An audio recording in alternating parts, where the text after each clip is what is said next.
Welcome everybody. Thank you for joining us here on the Infinite Prosperity Podcast. My name is Louisa and I help high achievers, entrepreneurs and coaches lift the lid on life and business so that they can live at their highest value. Each episode, we will bring you our favourite founders, CEOs and guest experts to share with you their insights and strategies to expand your wealth consciousness, your spiritual leadership and aligned business strategies. We know that living in alignment with your soul's mission is what fulfills you, and we are here to show you how to achieve this in an energetically aligned way. If you haven't already, be sure to claim your free abundance activation in the Akashic Records. Go to louisahavers.com/gift to unlock your abundance activation today. And if you'd like my support in having aligned success in life and business, then contact me at www.louisahavers.com and let's explore together if it's an aligned match. Get ready to live at your highest value and to expand into your next level of money as you elevate and receive more. You create more for others. Righty ho, let's dive into today's episode. So welcome back, everybody. Welcome to this week's episode. I am delighted to have the phenomenal Shawn Lemon here. Shawn is the founder of The Digital Organizer and is obsessed with helping people create digital peace in their lives and business.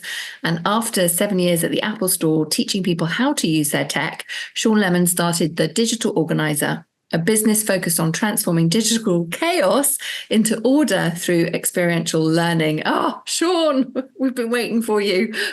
Welcome to the show. Thank you for having me.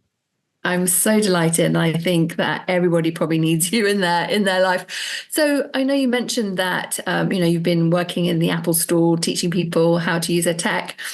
Prior to starting your own business, how people always have a full story as to why they're doing the business that they're doing now. So tell us a little bit about your journey of how you got to doing what you're doing now. Yeah, well, I would say it started before I went to the Apple Store, and that was, let's say I started there in 2007. But my dad made sure that I knew how to use technology, and he got annoyed with constantly having to roll back the drivers on our PC so that we could get online because Windows updated things wrong. And so it was really important to him that we knew how to use this stuff. And so when I finally got my first Mac, I really dove in and I just tore the help menus apart, learning how this stuff works, because I was an intern at a video post-production studio, so I had plenty of time on my hands. And I just learned so much and I loved it. I thought it was so interesting how Apple had really thought through the process. And so that ultimately led me to getting a job at the Apple Store and at first selling. I got hired for the iPhone launch as a temporary employee, and they kept me on because I loved wowing clients with what they could do with their Apple products. And naturally, they made me a trainer. And so I taught people how to use their tech. And I saw so many people coming in so excited about their new computer, and they would transfer all of their stuff from the old computer, usually from a PC. At that time, everyone was switching from PC to Mac, and they'd get all of their stuff loaded up, and they'd sit down with me to learn how to use it and feel completely overwhelmed, because there was just this giant mess. And so it wasn't just, I get to learn how to create picture books or learn how to play the piano and record it and, different things like that they bought this Mac for in the first place. It was, what do I do with all of this stuff? And that really kind of squashed the joy in the creation process.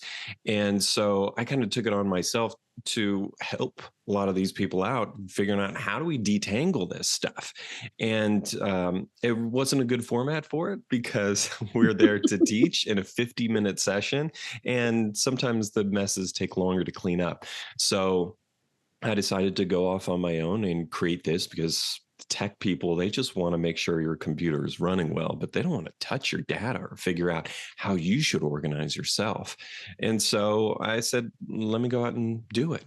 And so that's what I've been doing for the last 10 and a half years, is figuring out how to get better and better at taking people through a process of getting organized and learning, so that they can really just create and do what they do best instead of fighting with the tech. My word. It is one of the things I think the biggest complaint I hear from online business owners is the tech. And as you say, fighting with the tech. And it's because people, they have their own zone of genius and tech isn't it, Right. And like you say, things are updating all the time. And then suddenly the layouts all moved. And, if you had a mess before, you've got even a bigger mess, a bigger mess now. If we think about, because you talking about organizational things, and I think that one of the things that I talk about a lot with my clients is recognizing that when we're distracted and we're focusing on these things that are perhaps we're redoing something over and over again because we haven't got a systems sorted out, it's actually a massive energy drain, and it takes up so much time. Yes. Why do you think people have such a hard time actually getting traction with organizing their stuff? Well, I think it's because they haven't been taught the framework of how they're really supposed to use this and why things are where they are. And they haven't really been given a set of rules of these are the things that you need to follow in order to have everything organized in a way that works. And so instead of figuring out the system of how it works, they're constantly swayed by the next shiny app that says that they're going to solve the problem when really all they've done is figured out a nice framework to put all of their stuff in, but you still have to learn that framework and how you're supposed to use that tool. And without actually doing that process of learning and really discovering how it's supposed to work in the first place, then it's just another failed app. It's the next to-do app. It's the next Dropbox, OneDrive, Box.com, whatever that we open, thinking, oh, I'm going to finally get organized in this spot. So a little bit of learning and realizing that it's not that hard if you just go through a simple process and realize, oh, this is what I'm using this for, and I don't have to use the rest. Gosh, and there's so much clutter, I think, isn't there, that we can have in this digital space. Absolutely. How many times, even hearing people talking about how many tabs they have open on their computer at any one moment in time. Yeah, and totally. Goodness, what happens if the computer suddenly shuts down and then you've lost your sort of directory of what you were working on. Right. And it's not one or two tabs, is it? It's loads of tabs that people can have. It's dozens, sometimes hundreds. And then they'll get an extension called OneTab to be able to save thousands of tabs. And it's just not a great way to operate, because what we're doing is we're keeping so many things open at once that our brain is also having to keep track of. And so then we see something else and we get exposed to it. We just light up another neural network, which then we have to say no to. And so we're having to exercise no all the time and really having to wrangle our focus and attention in order to stay focused on what we're doing, because we are being constantly exposed to these open loops. So yeah, massive energy drain, and the frustration kills creativity as well. It really does. It really does. And it's amazing how, because this is all going on kind of beyond our conscious awareness, that subtle distraction of not perhaps realizing or appreciating the impact that this is having, like you say, on creativity, attention, focus, productivity, all the things, just because of the way that we're working and we're showing up and leaving all these open loops. What does organizing your digital world make possible? If we think about, we know all the stuff that we didn't want to avoid. What would you say to someone who's, kind of nodding along and going, oh my God, don't look at my desktop? Yeah. Well, what does organizing it make possible? Let me give you a couple of examples. So I had this one client, Megan, who we were working through her passwords, going through the entire saved keychain and Safari and then Chrome in her notebook and all this stuff. And we were putting it into a password management system so that everything, we were resetting passwords. And so it's like, let's stop the struggle with everything. And it was really great. And it made a massive difference for her. But along the way, I saw that she had over 10,000 unread emails in her inbox, and it was just a real disaster. And by the way, the record is 300,000 in the inbox that we have right now, and over 1 million in the account total. So it's not that bad. But even still, it doesn't matter. Once we get to those numbers, it's all just anxiety past 100. It doesn't matter between 100 and 100,000. It's like the same level of anxiety. And so I was like, can we take care of this? And she's like, well, it's not really a problem. And it really took a lot of convincing to say, please, let's clear this out. Let me teach you how to do inbox zero. And you can just see what the difference is. You can go back to the way it was before. I know it doesn't feel like a big deal. Well, we do it, clear everything out. I give her some ways to triage your inbox going forward. Just a real simple thing. Mm-hmm. By the way, if you sign up for the resource that I'm going to give you at the end of this podcast, I'll send you some emails that show you how to do the process that I took Megan through. So amazing. The 2 days later, she comes back and says, Shawn, I had no idea how much my email was stressing me out. I thought that it was no big deal. It wasn't affecting me at all. And now that I see like the clear inbox and what's coming at me, and that I can just deal with this, my stress level has gone down so much. And that story has been repeated year after year. That was 10 years ago when I did that for Megan. And we keep having that experience with some people. They know that it's a problem, and others just don't have any idea. But that's the same thing like the tabs open in your browser. The more we have open, the more we think, I don't have things settled. Mm-hmm. And so, when I think of prosperity, I think of thriving and where we're at now and being in gratitude and of like whatever's around me. I can use, and I feel safe, and I can create.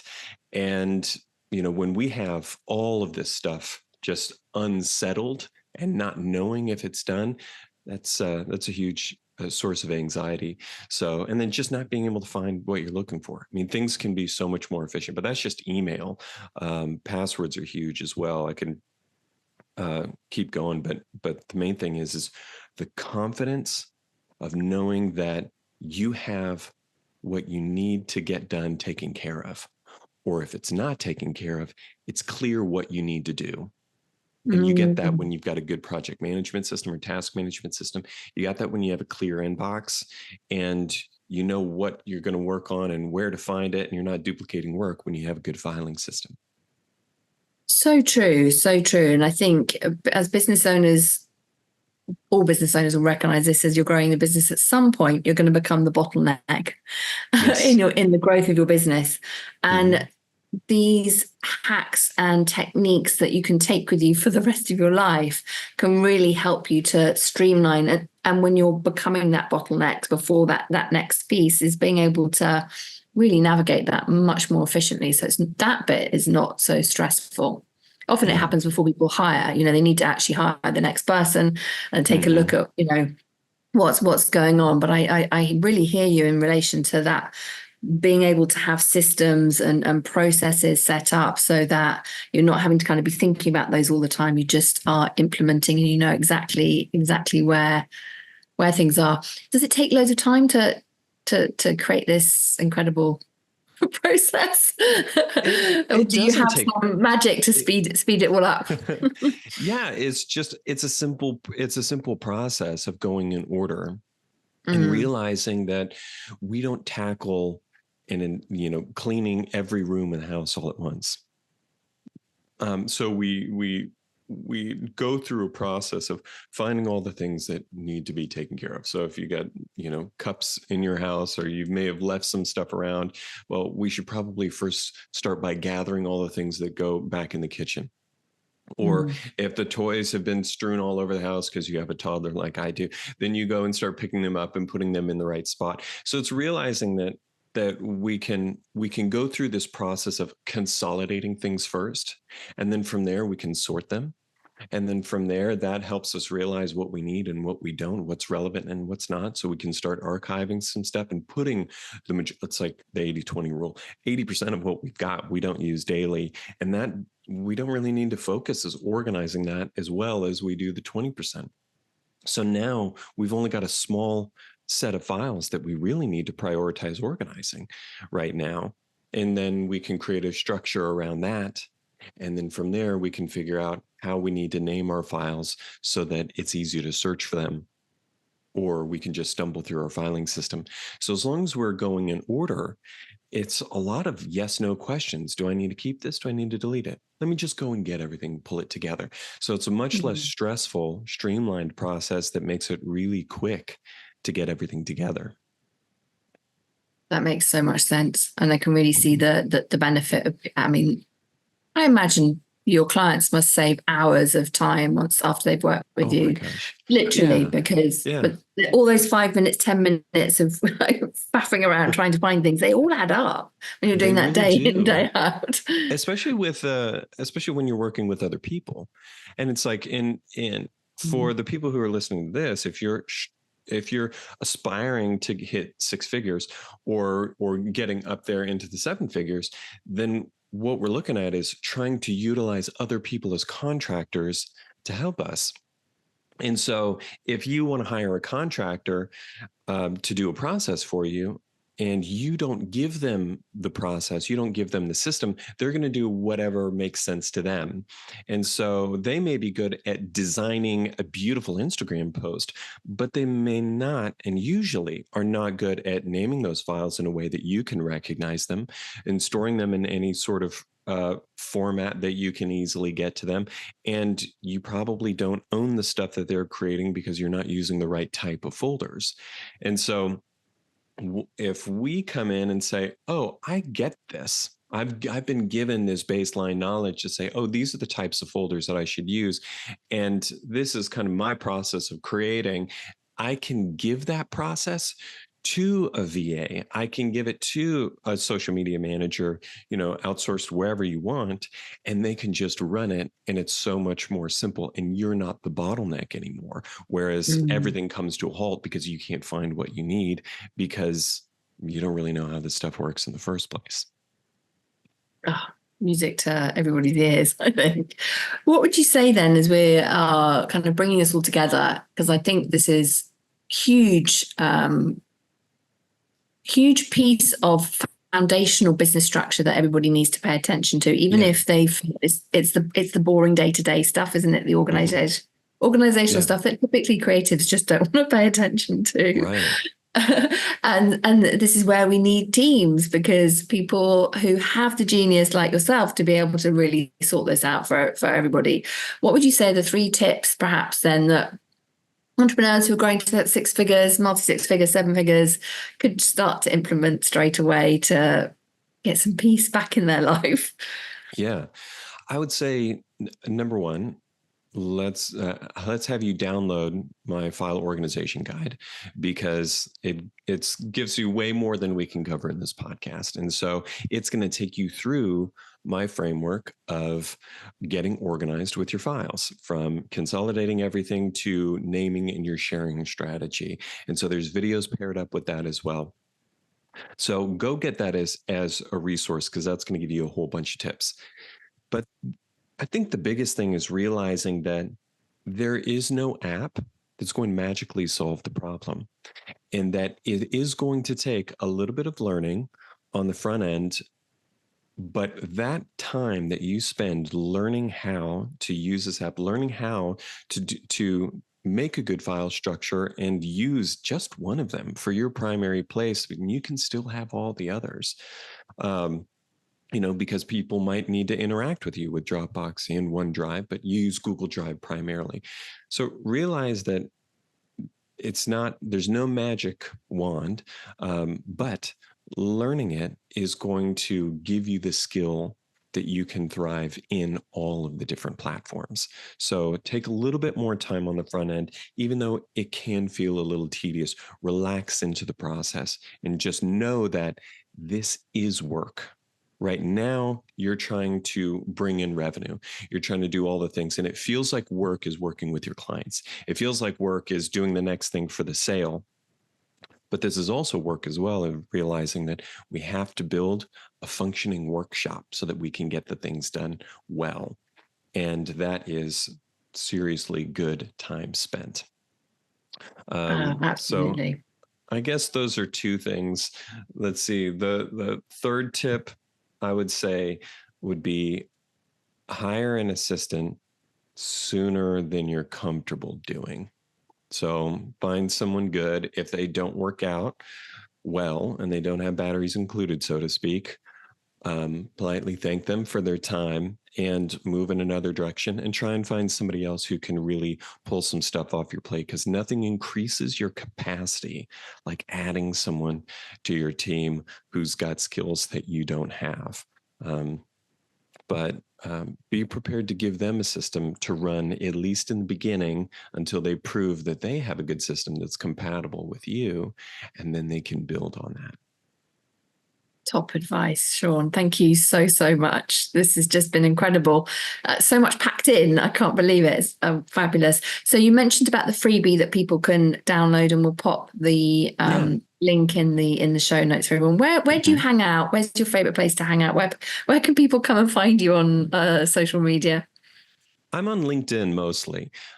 So you can find me by searching Shawn Lemon. That's SHAWN, and lemon is spelled like the fruit. And then of course we're on there as the digital organizer as well. So you can connect with me personally. And I'm on my website a lot. We post blogs, and I've got a really active newsletter. And you'll get that newsletter every Sunday if you sign up for this download. And so that's thedigitalorganizer.com/infinite. And that's where you'll get that guide. And then I'll send you a couple of emails about getting your inbox under control and using some automation and stuff like that. Awesome. Thank you so, so much. Thank you for your wisdom and your time. It's just been an absolute joy. And I hope that everybody comes over into your world to get that peace that they need and to claim back those hours of time spent trying to find all the things and working their way through the chaos of their digital space. Thank you so much, Shawn. Absolutely. Thank you. All right. We'll see you later. Thank you. And thanks everybody for listening and tuning in. I hope that this has served you. Please do share this episode with anyone that you think will benefit, and come and find Shawn and I on the interwebs and let us know what you thought of the episode. Sending you all loads and loads of love. Till next time. Thanks for listening to the Infinite Prosperity Podcast. And if you like what you've heard and want to know more, please go to louisahavers.com. We just appreciate you so much. So thank you for listening and hanging out with us. If there's anything that we can do for you, you can email us at louisa@louisahavers.com. Let my team know if you have any ideas for shows that you'd love to hear or topics you want me to talk about. Really looking forward to hearing from you. All right, that is it for this week, everybody. Thank you so much for joining us for today. Looking forward to connecting with you again. Until next time, namaste.